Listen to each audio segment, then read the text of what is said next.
तुमने इन्हें बांध कर क्यों रखा हुआ है? डर लगता है। आपको इनसे डर लगता है? इनसे नहीं, इनके भाग जाने से। बिना सबूत के हमारी बहू को गिरफ्तार कर लेंगे, मैं हरगिज़ ये बर्दाश्त नहीं करूंगी। हम जो कुछ भी कर रहे हैं कानून के हिसाब से कर रहे हैं और उम्मीद करते हैं कि आप लोग हमारी मदद करेंगे। नहीं अम्मी नहीं, मैं सब कुछ बर्दाश्त कर सकती हूँ, आपको रोता हुआ नहीं देख सकती। छोड़ो, मत जाने दो। होश में आप ही। जाने दो मुझे, मत जाने दो, जाने दो मुझे। ये तो हूबहू वैसी ही शक्ल है जैसी जुनैद की पहले थी। मैंने वहां दूसरे स्केलेटन का इंतजाम कर दिया। राहुल, उस स्केलेटन के स्कल से तो अलग शक्ल तैयार होगी। ऐसा कुछ नहीं होगा अरविंद। मेरी किस्मत सिर्फ बदकिस्मती की स्याही से क्यों लिखी गई है? सारा, मैंने तुमसे कहा था ना कि राहुल शादीशुदा है, पर तुमने मेरी बात पर यकीन नहीं किया, इसलिए मजबूर होकर हमें ये सब कुछ करना पड़ा।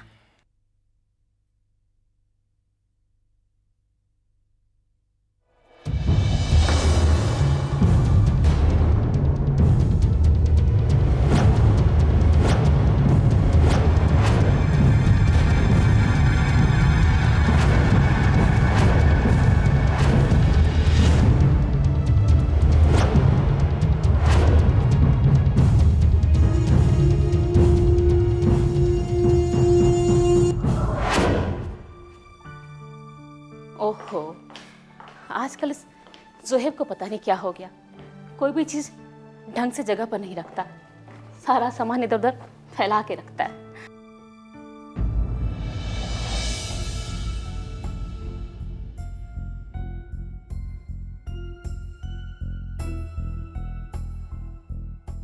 जोहेब, जी अम्मी।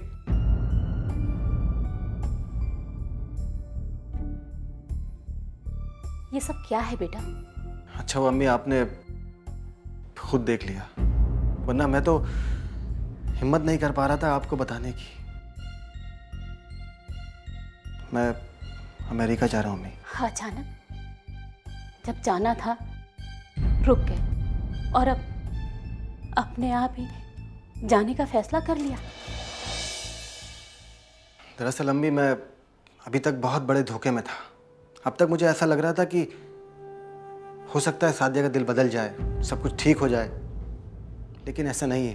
मैं एक परछाई का पीछा कर रहा था। शायद मुझे लगता है कि ऊपर वाले को भी हमारा मिलना मंजूर नहीं है। अब मुझे ऐसा लगता है कि कहीं परछाई का पीछा करते करते मैं अपना वजूद ना खो बैठूं। ना उम्मीदी अपने आप में कुफ्र है बेटा। जहां इतना इंतजार किया वहां थोड़ा और सही, और अब तो पहले जैसी नामुमकिन बात भी नहीं रही। मुझे मालूम है अम्मी के नाउमीदी कुफ्र है, मगर एक बात आपको भी मालूम होगी कि इस दुनिया में पत्थर दिली भी लोग होते हैं, और उन्हीं में से एक है सादिया। और इस बात का मुझे बहुत अच्छे तरीके से एहसास हो चुका है।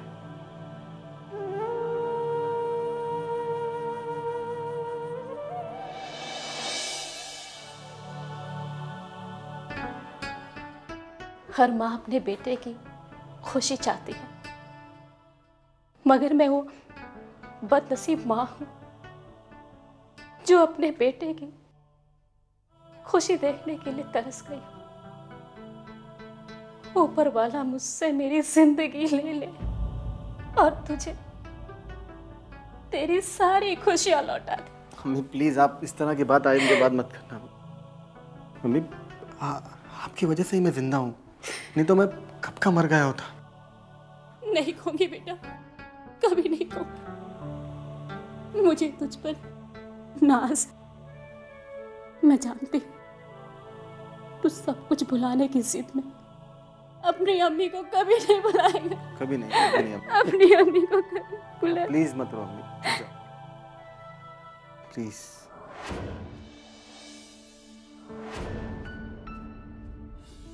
कैसी अजीब चीज है ना ये चाहत। जिसको चाहो तो लगता है वो हमेशा अपने पास रहे, एक पल के लिए भी जुदा ना हो। किसी और से तो उसका जुड़ाव बिल्कुल भी नहीं। कितना खुदगर्ज बना देती है ये मोहब्बत।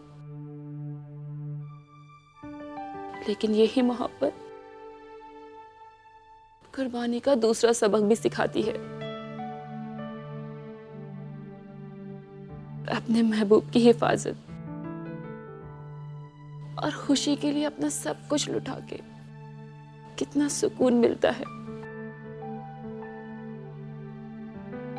हरान, मैं जानती हूँ जोया तुम्हें बहुत खुश रखेगी, मुझसे भी ज्यादा।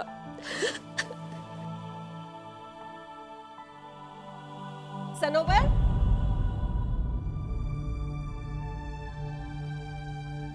सनोवर, बेटा, अरे तुम रो रही हो? आंटी, आप लोगों का प्यार ही मेरे गम का सबब है। मैं समझ नहीं पा रही बेटा, क्या बात है? आंटी, मैं आप सबसे विदा लेकर अपनी दुनिया में वापस लौट जाना चाहती हूँ और आप लोगों की मोहब्बत इसमें रुकावट बन रही है। फिर भी मुझे जाना होगा। कैसी बात कर रही हो बेटा? खुदा जानता है तुम और जोया मेरे लिए बराबर हो, और फिर तुम्हारे जहन में ये बात आई कैसे कि तुम हमें छोड़कर जा सकती हो?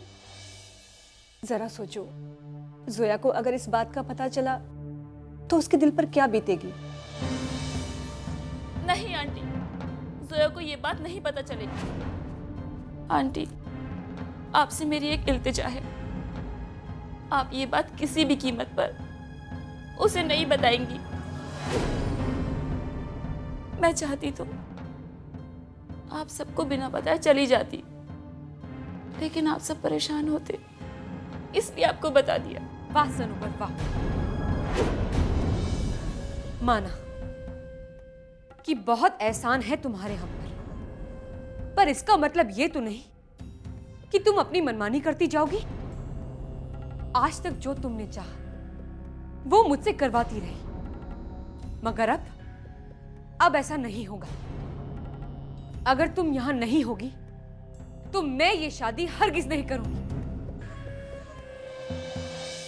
नहीं जोया, इस मौके पर इस तरह के लफ्ज मुंह से निकालना मनहूसियत है।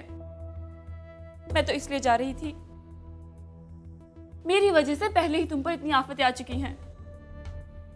तुम सब एक खौफ के साए में जी रहे हो। वैसे भी मुझ बदनसीब की वजह से इस खुशी के मौके पे कोई मुसीबत ना आ जाए। और जोया, वैसे भी आदमजात और जिनजात का मेल इस कुदरत के कानून के खिलाफ है। दोनों एक नहीं हो सकते, ना ही इकट्ठा रह सकते हैं।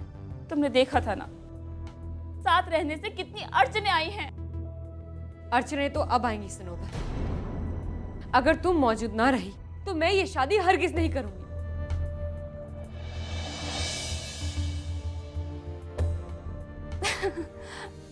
अच्छा बाबा, तुम्हारी शादी तक मैं रुक जाती हूँ। सच? हाँ।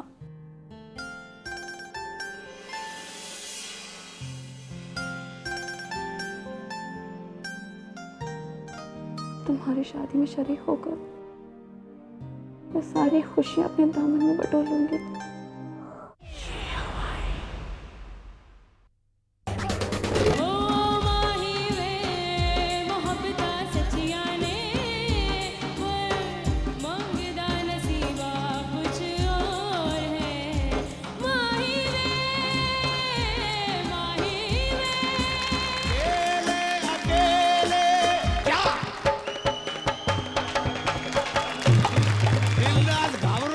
सत्ताईस सितंबर से हर बुधवार रात 10 बजे सिर्फ DD1 पर।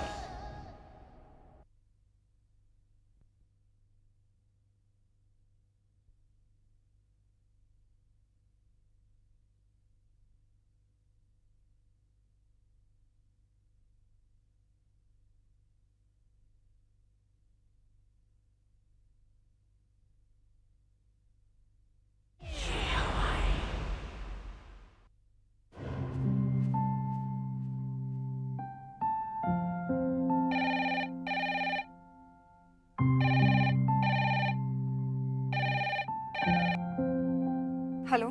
सलाम वालेकुम मम्मी। वालेकुम अस्सलाम। कैसी हो? मैं बिल्कुल ठीक हूँ। आप लोग सब कैसे हैं? वैसे तो सब ठीक है, लेकिन लेकिन क्या मम्मी? आप चुप क्यों हैं मम्मी? बोलिए। वो सादिया कहीं चली गई है। चली गई? लेकिन कहाँ? कहकर तो गई है कि वो अपनी सहेली के यहाँ जा रही है, शहर से बाहर। दरअसल वो ज़हनी तौर पर बहुत परेशान है। तब तो आप लोगों को उसे बिल्कुल भी नहीं जाने देना चाहिए था मम्मी। ये सब मेरी वजह से हुआ है। मैं उसे माफी मांगना चाहती थी और नहीं नासिया, तुम अपने दिल पर बोझ मत लो। तुम्हारा कोई कसूर नहीं है। वैसे हम लोगों ने उसे समझाने की बहुत कोशिश की, उसे रोकना भी चाहा, लेकिन तुम तो जानती हो, वो एक बार किसी चीज का फैसला कर लेती है तो फिर उसे कोई नहीं बदल सकता। पता नहीं उसकी किस्मत में क्या लिखा है। मम्मी आप फिक्र मत कीजिए, मैं उसके मोबाइल पे फोन करके आपको अभी फोन करती हूँ। कोई फायदा नहीं होगा नाजिया, इस वक्त वो किसी की नहीं सुनेगी। तो ठीक है मम्मी, मैं आपसे बाद में बात करती हूँ।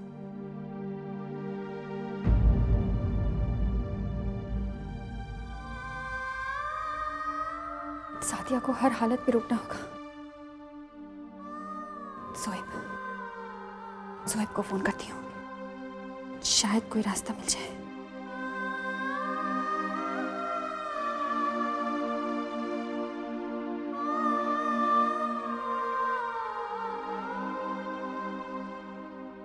ये बार बार अनरीचेबल क्यों आ रहा है?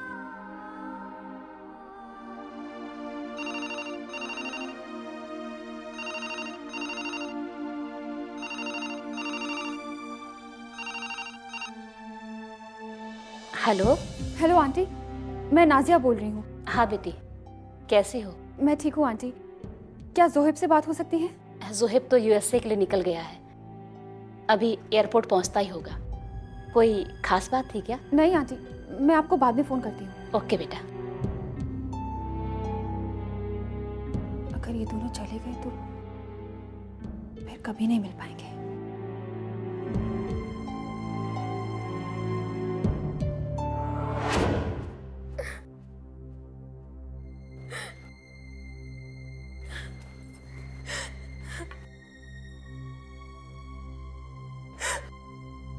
रेशम, बेटे मैं अच्छी तरह जानता हूं कि तुम पर क्या बीत रही होगी।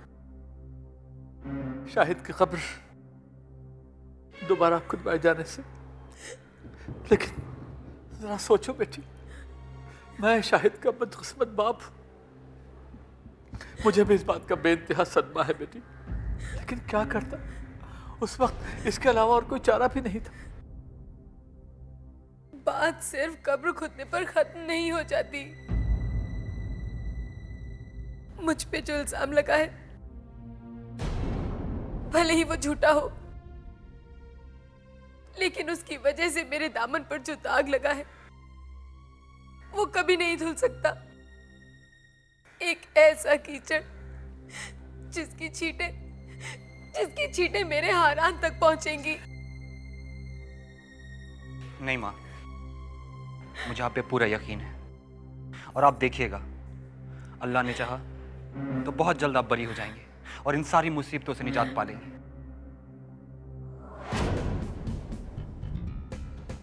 अरविंद, क्या हुआ? क्या ओपिनियन आपका इस के बारे में? दोनों की शक्लें हूबहू एक जैसी रही होंगी, ये मैं दावे के साथ कह सकता हूँ। झूठ, नामुमकिन है ये, जब जुनैद मरे ही नहीं। बस मैडम बस, बहुत हो गया। अब अपना जुर्म आप कबूल कर लीजिए। आरिफ साहब, आप लोग जाइए, मैं इन्हें थाने लेके जा रहा हूँ। एक मिनट, आप मेरी बात तो सुनिए जरा। आरिफ साहब, मेरा वक्त बर्बाद मत कीजिए।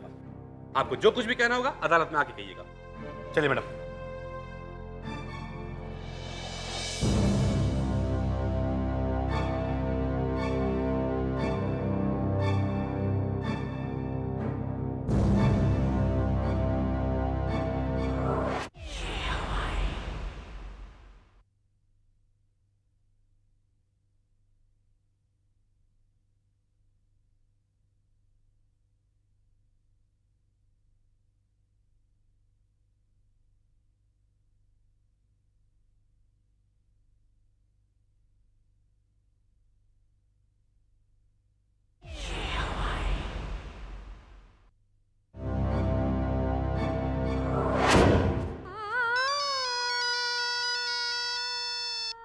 Hello hello Sadia. सादिया, मैं अरसलान बोल रहा हूँ। नाजिया का एक्सीडेंट हो गया। क्या? कैसे? उसने जैसे ही सुना कि तुम जा रही हो, वो गाड़ी लेके मेन रोड पे चली गई।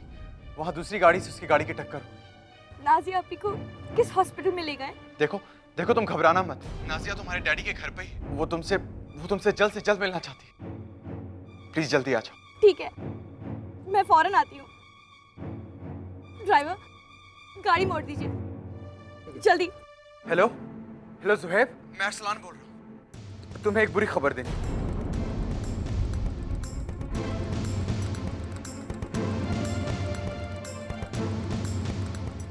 हम अभी आते हैं, जल्दी आते हैं।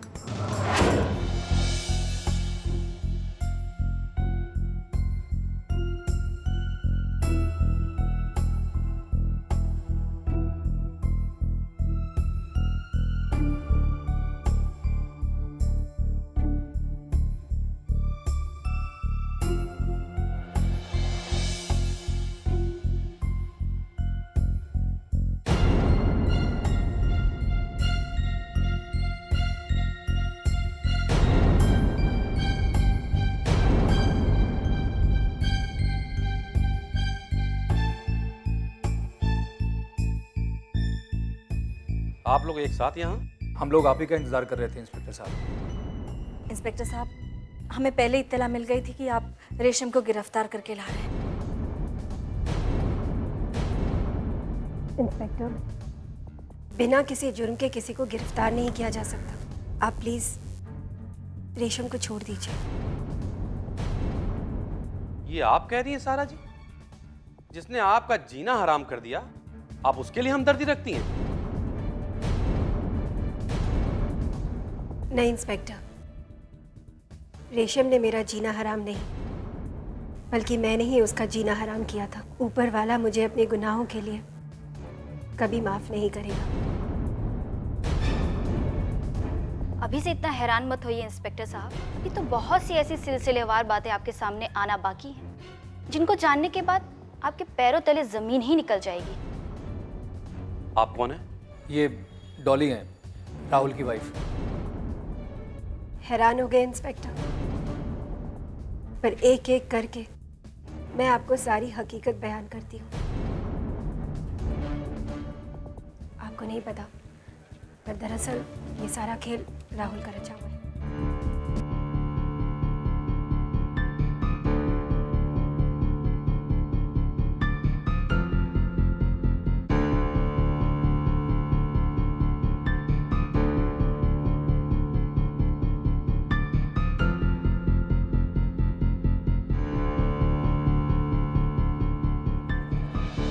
इंस्पेक्टर, ये उस ओरिजिनल सीडी की कॉपी है जो मैंने रिकॉर्ड करके रखी थी। इसमें राहुल का कन्फेशन है। दरअसल मुझे पहले से ही अंदेशा हो गया था कि ऐसा कुछ होगा, इसलिए मैंने उस ओरिजिनल सीडी की 3-4 कॉपीज बना के अलग अलग जगह रख दी थी। ये सीडी आप लोगों की सच्चाई में मुहर लगा दी, लेकिन एक बात मेरी समझ से परे है कि अगर ये जुनैद है और जिंदा है, तो फॉरेंसिक लैब में दोनों स्कल्स की शक्ल एक सी कैसे हो सकती है? बस अब ये गुत्थी एक बार सुलझ जाए तो सब कुछ शीशे की तरह साफ हो जाएगा।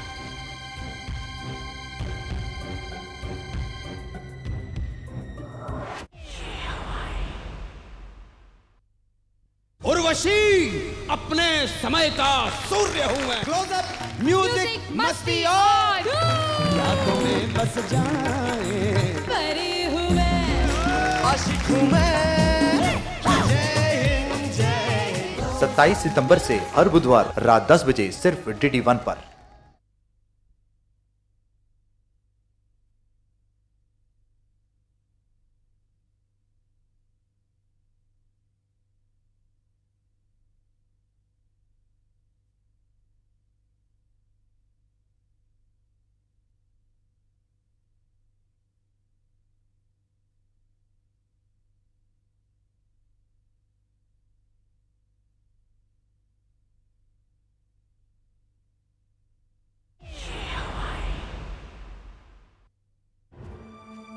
नीलू, आखिर सादिया और जोहेब कहाँ रह गए? ये लोग पहुंचे क्यों नहीं? आते होंगे।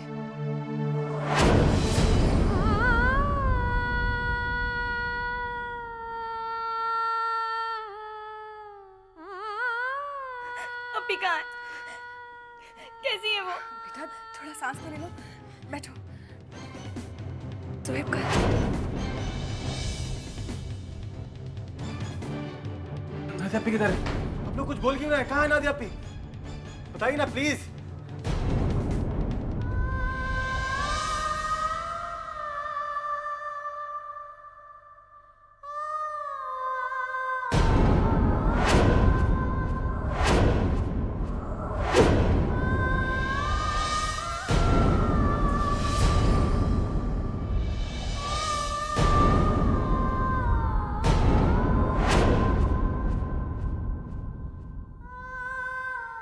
क्या अप्पी, ये कोई मजाक है? आप जानती है ना ये खबर सुन के मेरी क्या हालत हुई। कितने बार आपसे दूर होकर दोबारा मिली हूँ, आज फिर। सादिया, अब तुम भी लुका छुपी का खेल खेलने चली थी। अब कोई भी एक दूसरे की पहुंच से कभी दूर नहीं जाएगा। हाँ जोहेब, आज हमने एक झूठ का सहारा सिर्फ इसलिए लिया है ताकि तुम दोनों फिर से एक हो सको। और एक भले काम के लिए झूठ बोलना कोई गुनाह तो नहीं है। वो तो वक्त ने हम लोगों के साथ खिलवाड़ कर दिया, वरना सादिया तो शुरू से ही तुम्हारी थी। सादिया को अपना लो सर। कैसी बात कर रहे हैं असलान साहब? सादिया अगर मेरी जिंदगी में दोबारा आ जाए तो मुझसे बड़ा खुशनसीब कोई नहीं होगा। देखो सादिया, मोहब्बत कुदरत का दिया हुआ एक नायाब तोहफा है, और ये तोहफा हर इंसान को नहीं मिलता है। और जिसे ये तोहफा मिलता है, अगर वो इसे कबूल ना करे तो ये उसकी अक्लमंदी नहीं होगी।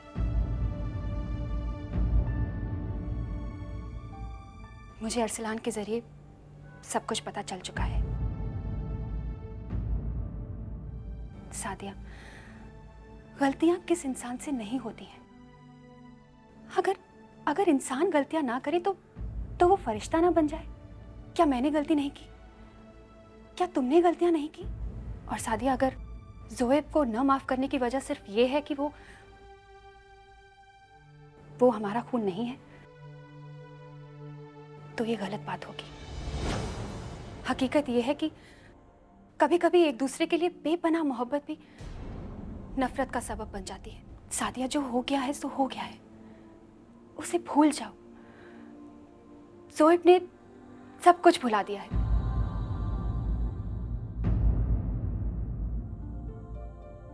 जोहेब तुमसे बेपनाह मोहब्बत करता है सादिया, उसे अपना लो और मुस्कुरा के अपना जवाब दे दो। क्या बात है सादिया बेटा, तुम खामोश क्यों हो? कुछ तो कहो। जवाब दो बेटा। मैंने अपना जवाब पहले ही दे दिया है।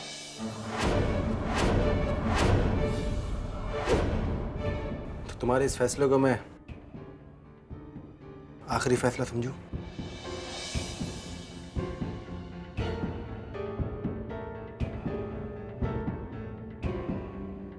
मैं आप लोगों से इजाजत चाहूंगा, मेरी फ्लाइट का वक्त हो गया। जोहेब, एक मिनट सुनो तो। जोहेब,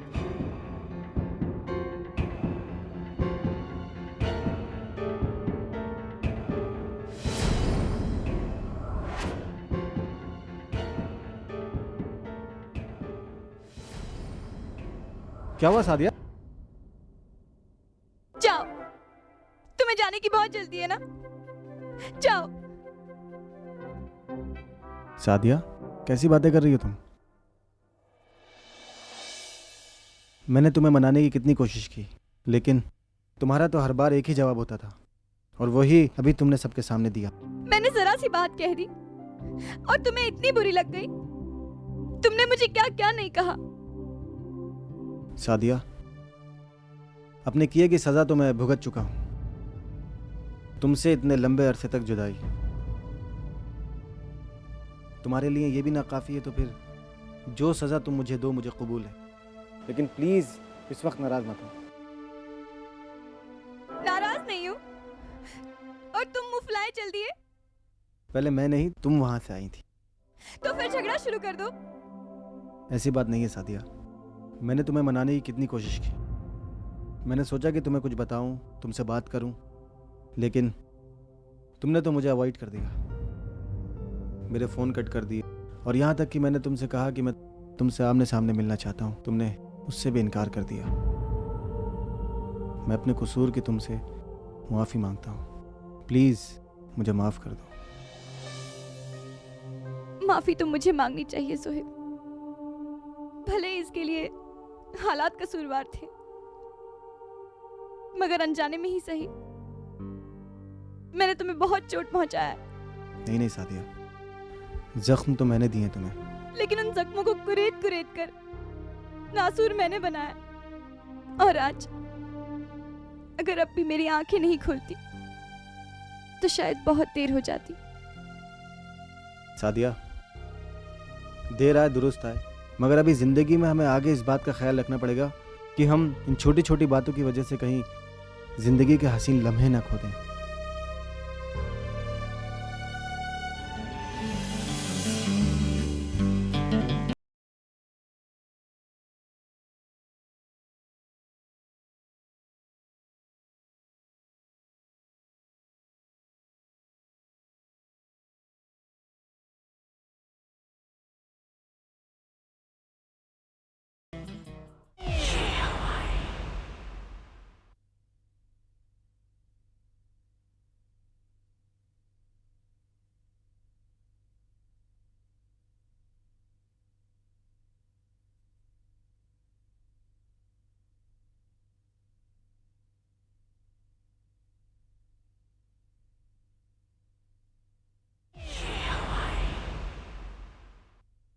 देखो, लाश को प्रिजर्व करने के बाद जुनैद का केस मेरे हाथ में आया। जुनैद अपनी याददाश्त खो चुका था। बस तभी मेरे दिमाग में एक गेम प्लान आया, और ये मेरे फन का इम्तिहान भी था कि क्यों ना मैं जुनैद के चेहरे की प्लास्टिक सर्जरी करके उस पर समीर का चेहरा लगा दूं, ताकि समीर के कत्ल का इल्जाम जुनैद पर आसानी से लगाया जा सके। कहानी को ऐसे रंग दिया जाता कि समीर के कत्ल के लिए जुनैद जिम्मेदार है, क्योंकि जुनैद ने समीर के चेहरे का फायदा उठाकर उसका कत्ल किया और फिर अपनी याददाश्त खोने का बहाना करके उसके घर में घुस गया, ताकि यह हकीकत किसी पर बयां ना हो और उसका राज आसानी से राज बना रहे। दरअसल उसका असल मकसद था समीर के करोड़ों की जायदाद पर अपना कब्जा करना, क्योंकि जुनैद ने समीर के चेहरे का फायदा उठाकर उसका कत्ल किया और फिर अपनी याददाश्त खोने का बहाना करके उसके घर में घुस गया। सब कुछ खुल के सामने आ चुका है। कुछ कहना है आपको? अब कहने और सुनने को बाकी क्या रह गया इंस्पेक्टर साहब? थोड़ी सी दोस्ती और थोड़े से पैसे के लालच में आकर मैं इस कदर गिर गया कि मैं किसी से नजर भी नहीं मिला सकता। जब मैंने पहला चेहरा बनाया तो मुझे ये मालूम था कि शाहिद के स्केलेटन को राहुल ने दूसरी जगह गाड़ दिया था, और उसी ने आपको गुमनाम फोन किया था कि रेशम जी ने वहां जुनैद की लाश गाड़ी थी। अब चूंकि शाहिद और जुनैद का चेहरा बिल्कुल एक जैसा था, इसलिए शाहिद के स्कल से जुनैद का चेहरा बनाने में मुझे कोई दिक्कत पेश नहीं आई।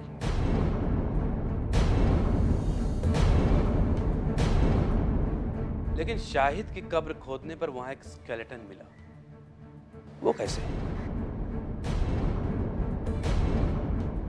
ये काम राहुल का था। उसने उस खुदी हुई कब्र में एक दूसरा स्केलेटन डाल दिया था। लेकिन उस स्केलेटन का चेहरा जुनैद के चेहरे से कैसे मिलता था? ये मेरी बेईमानी थी।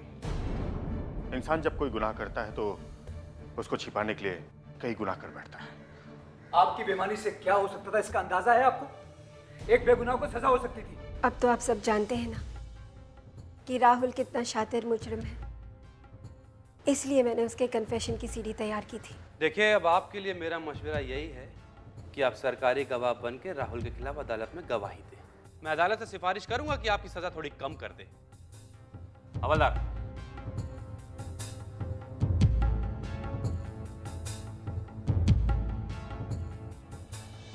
मैं आपसे माफी मांगता हूं। बिना वजह आपको बहुत सारी तकलीफों का सामना करना पड़ा। नहीं इंस्पेक्टर, मुझे आपसे कोई शिकायत नहीं है। आप तो बस अपना काम कर रहे थे। मुझे परेशान करना आपका मकसद नहीं था। लेकिन राहुल की इस हरकत से एक बात तो तय है, इंसान जब इंसानियत छोड़ देता है तो बुराई की हैवानियत को भी बहुत पीछे छोड़ देता है। मुझे अफसोस इस बात का है कि राहुल को पहचानने में मुझे इतना वक्त कैसे लग गया। बस आपसे मुझे यही गुजारिश है कि उसकी इस गुनाह की सख्त से सख्त सजा मिले, ताकि कोई भी शख्स इस तरह का गुनाह करने से पहले 100 बार सोचे। देखिए, मैं आप लोगों को यकीन दिलाता हूं कि जिस तरह राहुल ने आप सब लोगों की जिंदगी को जहन्नुम बनाया है, अपनी मौत के लिए भी वो दुआएं करेगा।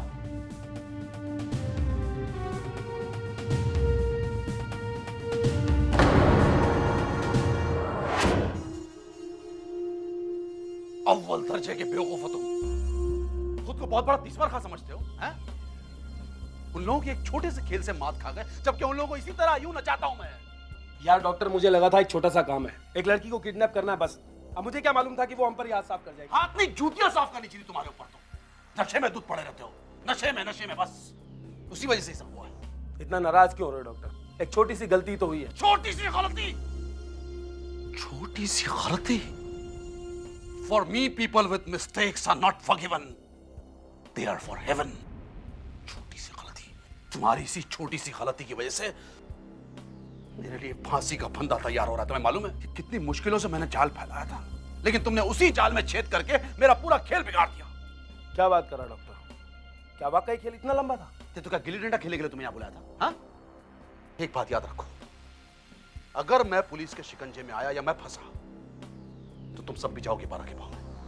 परेशान मत हो डॉक्टर, तुम बोलो तो सबको उठा लाऊं। जो बैठे थे उन्हें तो संभाल नहीं सके, अब बाहर से उठा लाने की बात कर रहे हो।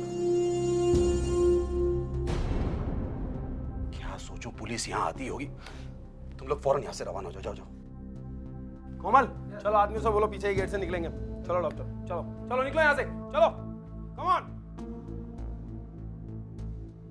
ना समझ की दोस्ती और चीका जंजाल, लेकिन मैं कहाँ जाऊं? घर जाना भी मुमकिन नहीं है। पुलिस अब तक वहां पहुंच चुकी होगी। अब बेहतरी इसी में है कि मैं यहां से फरार हो जाऊं, किसी ऐसी गुमनाम जगह जिसका किसी को पता ना हो। यही ठीक है।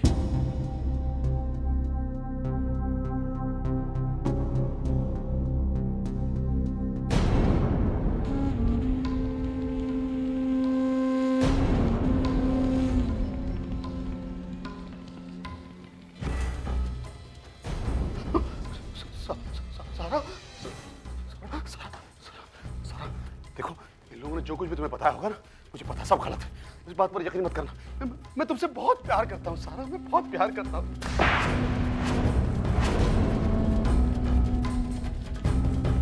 और मुझे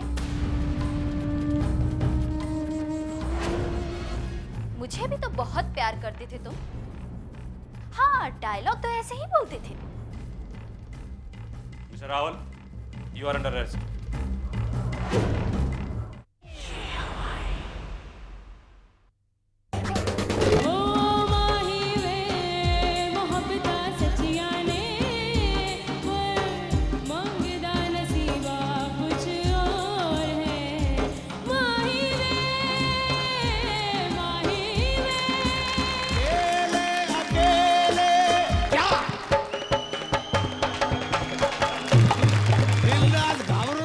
27 सितंबर से हर बुधवार रात 10 बजे सिर्फ DD1 पर।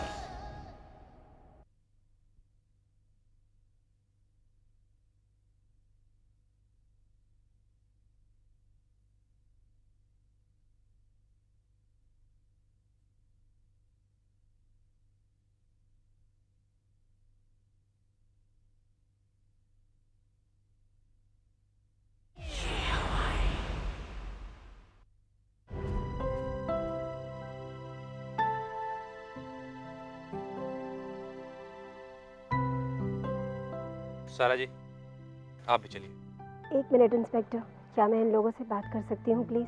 ठीक है, लेकिन जल्दी। चलो।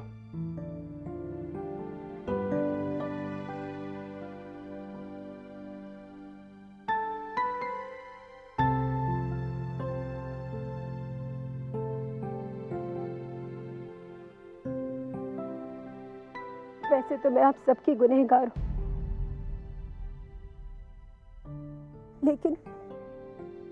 लेकिन मेरी वजह से तुम्हें सबसे ज्यादा तकलीफ हुई है। रेशम, हो सकेगा तो मुझे तुम एक बात मैंने भी समझी, बुरी तुम नहीं हो, बुरी तुम्हारी सोहबत थी जिसका असर तुम पर हुआ है, बस।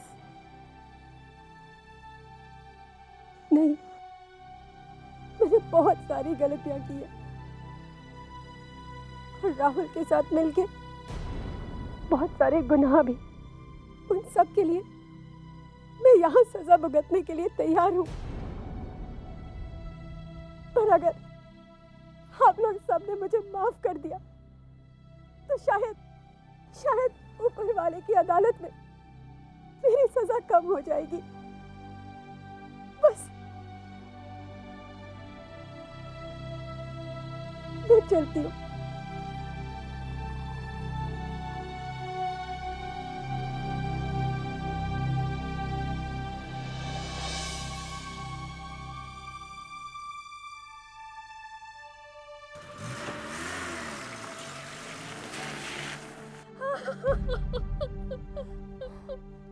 डॉली, संभालो अपने आप को। चुप। मैं तुम्हारे दिल की कैफियत को बहुत अच्छी तरह से समझ सकती हूँ। नहीं, मैं खुश हूँ। एक ऐसे घटिया आदमी की जिंदगी से मैं चली गई, सारी जिंदगी के लिए मुझे निजात मिल गई, पर ये सब मुमकिन हुआ तुम्हारी वजह से। अगर तुम ना होती तो पता नहीं मैं किस दलदल में फंस जाती। खैर, अब मुझे चलना होगा। लेकिन तुम जाओगी कहाँ? अब मेरी पूरी जिंदगी आजाद है। अब मैं अपनी जिंदगी अपने ढंग से जीना चाहती हूँ। दोबारा मिलोगी? हाँ, मिलूंगी। मेरी और तुम्हारी दोस्ती अपनी जगह है, पर इस समय मैं जाना चाहती हूँ।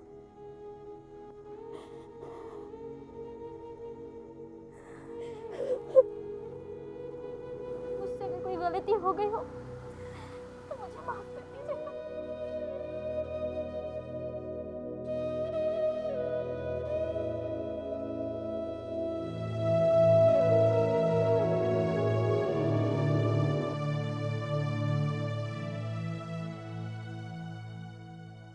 रेशम जी,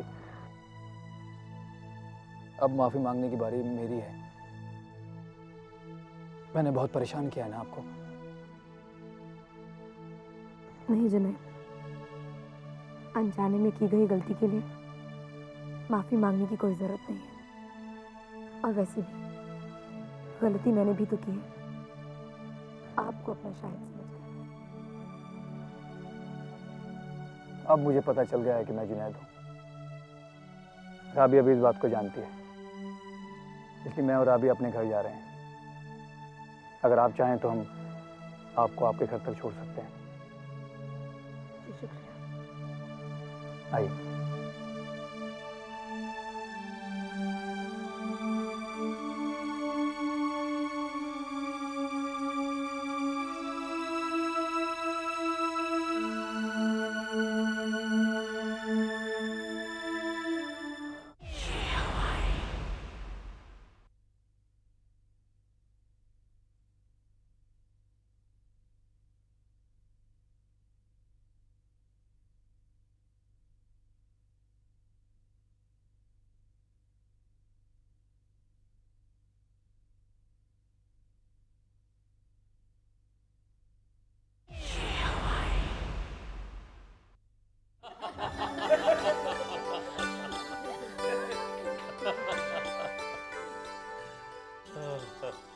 वाह भाई वाह, आज कितने जमाने के बाद इस घर में कहकहों की आवाज गूंजी है।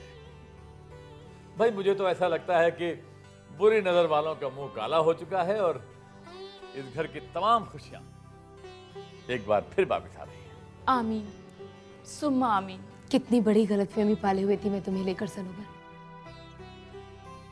लेकिन आज तुमने ये साबित कर दिया है कि जब कोई गुमराह शख्स लौट कर वापस राह पर आता है तो एक मिसाल कायम कर देता है। ये तो आपका बड़प्पन है, वरना मेरी गलतियां माफी लायक नहीं थी। आज इस खुशी के मौके पर हम हर कड़वी याद को भुलाकर एक नए सफर का आगाज करेंगे। अरे भाई जिन लोगों की वजह से हमें यह खुशी देखना नसीब हुई है वो दोनों तो खामोश बैठे हैं। मैं क्या बोलूं, आप लोग मुझे बोलने का मौका ही नहीं दे रहे हैं। हारान, अपने हिस्से के अल्फाज तुम बोल चुके हो, अब बारी हमारी बहू की है, जोया की। क्या कहूं, अपनी आंखों पर यकीन कैसे करूं, कैसे करूं। डर है मुझको कि कहीं ये मंजर ख्वाब ना हो।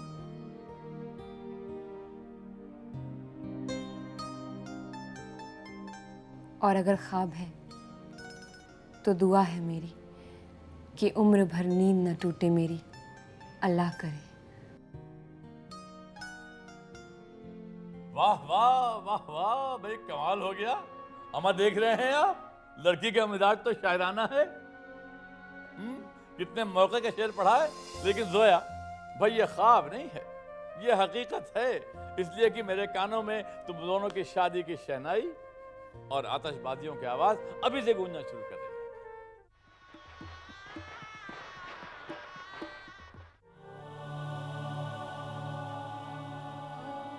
ये लफ्ज अलविदा कितनी तकलीफ पहुंचाता है ना अब्बू। ये तुम हमसे कह रही हो?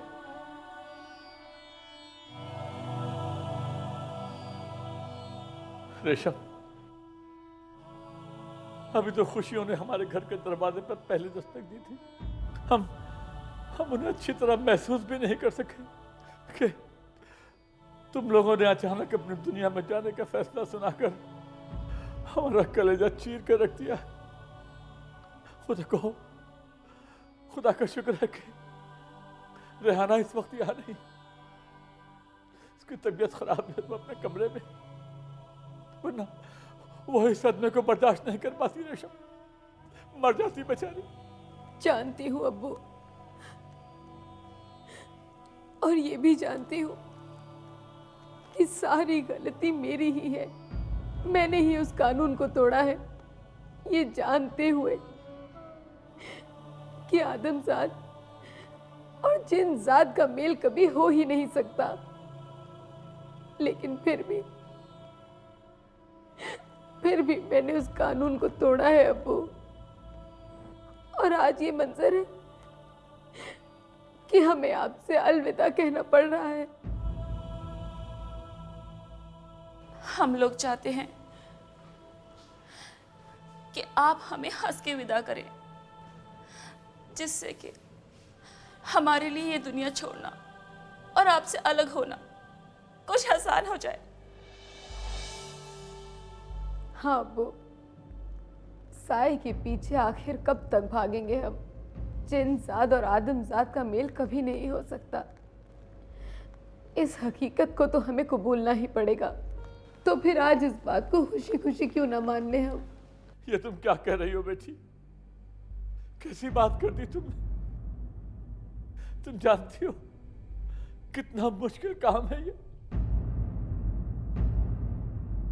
तुम लोगों का हमारी दुनिया से अपनी दुनिया में जाना बिल्कुल वैसा ही है जैसे हमारे जिस्म से हमारी रूह का निकल जाना। भला बताओ, कोई अपनी रूह को निकलते हुए देखकर कैसे खुश हो सकता है? कोई भी इंसान मामूली नहीं होता है। ऊपर वाले ने आदमजात को अशरफुल मखलूकात का दर्जा इसलिए दिया है कि वो हर नामुमकिन काम को आसानी से मुमकिन कर दे, और ये बात हमने इस दुनिया में ही आकर समझी है। ठीक, चलो मान लिया, ये बात तो तय है कि तुम लोगों को जाना है, लेकिन जब हारान और जोया वापस आएंगे तो मैं उन्हें क्या जवाब दूंगा? ये और बात है कि जोया और उसके घर वालों को इस वक्त हमारे जाने का इल्म नहीं है, लेकिन सनोबर उनसे अपने जाने की बात कर चुकी है अब्बू। और रही बात मेरे हारान की, तो मुझे पूरा यकीन है कि वो मेरे इस फैसले की कद्र जरूर करेगा। वैसे भी गुजरता हुआ वक्त सब्र करना सिखाता है। बड़ी से बड़ी तकलीफ की शिद्दत गुजरते लम्हों के साथ धुंधली हो जाती है। ठीक है, ठीक है, इससे पहले कि हम अपनी कुव्वत बर्दाश्त खो दें, तुम लोग चले जाओ, चले जाओ। जाओ रेशम, हमारी दुआएं तुम्हारे साथ हैं। खुदा तुमको अपनी हिफ्ज़ व अमान में रखे। जाओ बेटी। वैसे तुम लोग जाहिरी तौर से हमसे कितना भी दूर क्यों ना चले जाओ, लेकिन हमारे दिल में जो तुम्हारे लिए मुकाम है, उसे हम हमेशा अपनी जिंदगी में अपने दिल के एक कोने में सजा कर रखेंगे। जाओ, खुदा हाफिज।